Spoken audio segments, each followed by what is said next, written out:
Hello student, आज की video में जो शिक्षक भर्ती परीक्षा आने वाली है उससे संबंधित हम ओल्ड क्वेश्चन पेपर को सॉल्व करेंगे। तो देखिए यहाँ पे हम जीके वाले पोर्शन को लेके चल रहे हैं। तो यहाँ पे पहला प्रश्न देखिए, कंप्यूटर से रिलेटेड है। तो इसमें पहला प्रश्न जो पूछा गया, निम्नलिखित में से कंप्यूटर का एक उदाहरण है पूछा है। तो याद रखिए डेस्कटॉप और लैपटॉप दोनों जो है कंप्यूटर के उदाहरण है, तो ऑप्शन नंबर सी करेक्ट आएगा। अगला प्रश्न देखिए, कंप्यूटर उपकरणों के संदर्भ में विषम को चुनिए बोल रहा है। तो यहाँ पे देखिए आप पढ़ेंगे, प्लॉटर एक प्रिंटर है, मॉनिटर जो है ये आउटपुट है, स्कैनर इनपुट है और सीपीयू जो है ना आउटपुट है ना इनपुट। तो यहाँ पे ऑप्शन नंबर डी करेक्ट आएगा।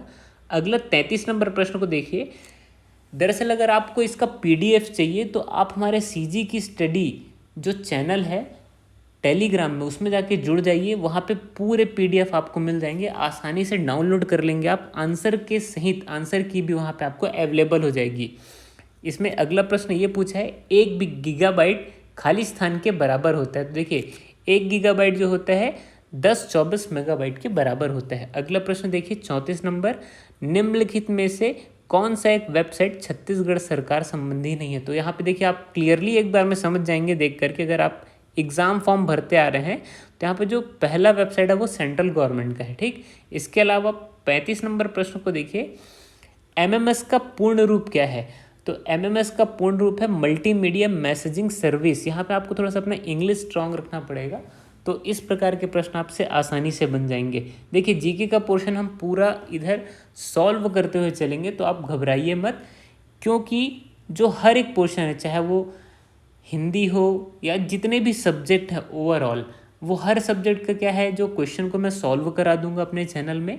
और इसका डिटेल वीडियो भी आएगा, यानी कौन कौन से पोर्शन से कितनी कितनी तैयारियां कर रही हैं।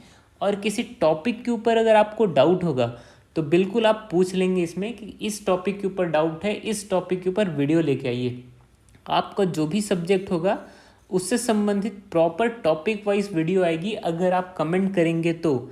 ठीक, तो यहाँ पर आप अगला प्रश्न देख लीजिए, निम्नलिखित में से कौन सा नॉन इम्पैक्ट प्रिंटर नहीं है, यानी इम्पैक्ट प्रिंटर को खोजना अपन को। तो याद रखिए डेजी व्हील जो है एक इम्पैक्ट प्रिंटर यानी आघात वाला प्रिंटर है। ठीक, अगला प्रश्न देखिए 37 नंबर प्रश्न को, इसमें वायरस का पूर्ण रूप पूछा है। तो वायरस का जो पूर्ण रूप होता है इसमें आप पढ़ेंगे तो एक ही बार में समझ आएंगे, ऑप्शन नंबर सी करेक्ट होगा।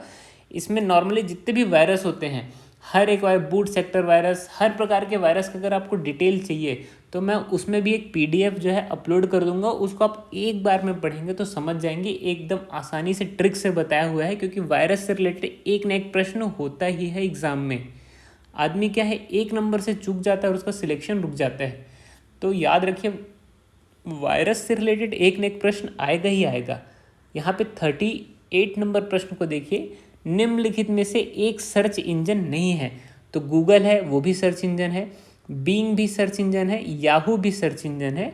अभी जो लास्ट वाला बच गया ये सर्च इंजन नहीं है, तो ऑप्शन नंबर डी करेक्ट होगा। देखिए हर एक प्रश्न को सॉल्व करने का तरीका ये होता है कि कुछ कुछ चीज़ें आपको पता होती है, कुछ कुछ चीज़ें नहीं। तो हम ये देखेंगे कि क्या चीज़ प्रश्न में पूछा है, अगर उसका आंसर हमको क्लियर नहीं है तो बाकी 4 ऑप्शन को देखिए। बाकी 4 ऑप्शन में जो 3 ऑप्शन हैं, जैसे कि मैंने पहले इससे पहले वाला सॉल्व किया तो वहाँ पे हमने ये देखा कि सर्च इंजन कौन कौन से। तो यहाँ पे हमने देखा गूगल एक सर्च इंजन है, बीइंग भी सर्च इंजन है, याहू भी एक सर्च इंजन है। अभी चौथा नंबर अपन को पता नहीं था तो चौथे नंबर को डायरेक्ट निशान लगा दिए।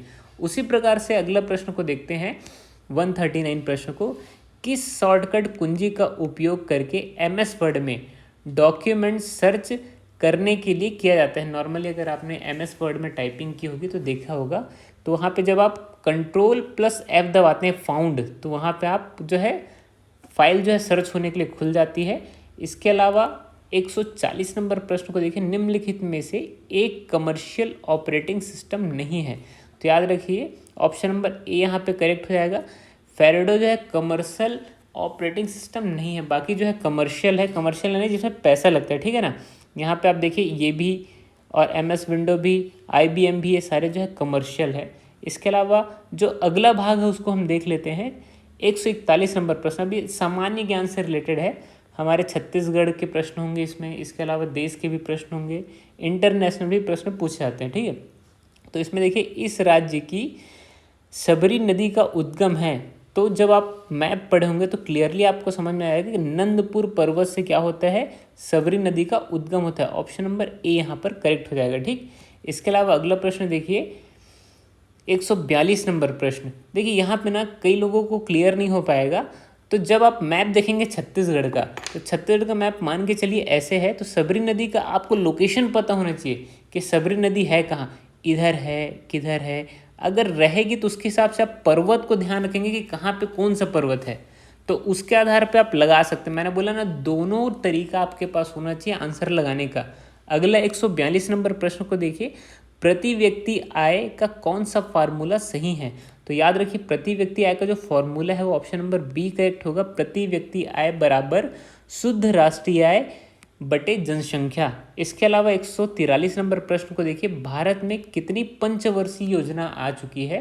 तो याद रखिए 12 पंचवर्षीय योजना आ चुकी है। इसके बाद जो है पंचवर्षीय योजना का जो है नीति आयोग के तहत जब नीति आयोग बना तो पंचवर्षीय योजना पूरी तरीके से बंद हो गई। ठीक है, इसके अलावा अगला प्रश्न देखिए 144 नंबर प्रश्न को देखिए, इस राज्य में कुल राजस्व में से खनिज लगभग कितने प्रतिशत राजस्व प्राप्त होता है। तो याद रखिए सर्वाधिक अभी के समय पे ना, ये करंट से रिलेटेड है, तो इसका आंसर मैं नहीं बताता हूँ आपको, क्योंकि करंट में जो डाटा आएगा उसके आधार पे इसका आंसर लिया जाए। इसके अलावा अगला प्रश्न देखिए, सबसे अधिक लवण किस सागर में है। तो याद रखिए ऑप्शन नंबर डी करेक्ट होगा, मृत सागर में। इसको मृत सागर इसीलिए बोलते हैं क्योंकि यहाँ एक भी जीव जंतु जीवित नहीं रह सकते, यानी हर कोई जो जंतु इतना खा रहा है पानी के मृत हो जाते हैं। इसके अलावा अगला देखिए, पिग्मी का निवास स्थान कहाँ है। पिग्मी का एक दरअसल एक जीव है, तो वो कहाँ रहता है, कांगो बेसिन में रहता है। ठीक है, ऑप्शन नंबर यहाँ पर बी करेक्ट होगा। इसके अलावा देखिए बैलाडिल्ला में लौह अयस्क कितने निक्षेप, यहाँ पे निक्षेपण का दरअसल मिस प्रिंट हो गया है, तो याद रखिए कितने टोटल 14। ठीक है, इसके अलावा अगला प्रश्न देख लीजिए, निम्नलिखित में से किसके वायसराय काल में बंगाल का विभाजन क्रियान्वयन हुआ था। तो याद रखिए लॉर्ड कर्जन के समय में, ऑप्शन नंबर बी करेक्ट आएगा। अब देखिए इसमें हिस्ट्री में आपको जाना पड़ेगा कि जब बंगाल का विभाजन हुआ, ठीक है, तो उस समय कौन सा वायसराय था। ठीक, तो वो भी आपको याद रखना चाहिए।